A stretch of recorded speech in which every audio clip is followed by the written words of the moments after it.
லஷிகா ஒரு புத்திசாலி மாணவி. ஆனா யூடியூப் தான் அவளோட உலகம். காலை முதல் இரவு வரை அவள் வீடியோவிலேயே மூழ்கிப் போயிருந்தா. அவளுடைய படப்புத்தகங்கள் மேசையில் திறக்கப்படாமலேயே கிடந்தன.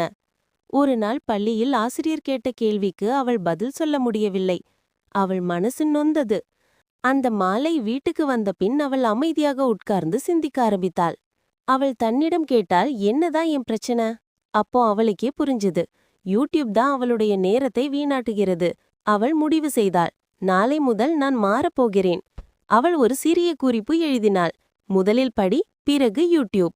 அவள் டைமர் வைத்து 1 மணி நேரம் முழுதும் படிக்க ஆரம்பித்தாள். படித்த பிறகுதான் யூடியூப் பார்த்தாள். அது அவளுக்கான ரிவார்டானது. அவள் தினமும் இதை தொடர்ந்து செய்ய ஆரம்பித்தாள்.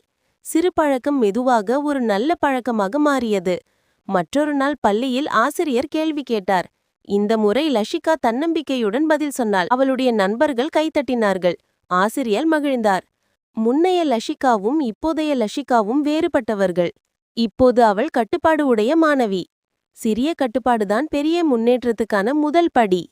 சில நேரம் யூடியூபை விட்டு வச்சா வாழ்க்கையே ட்ரெண்டிங் ஆகும். மாற்றம் தொடங்கணுமா? இப்போதே தொடங்குங்க, லஷிகா மாதிரி.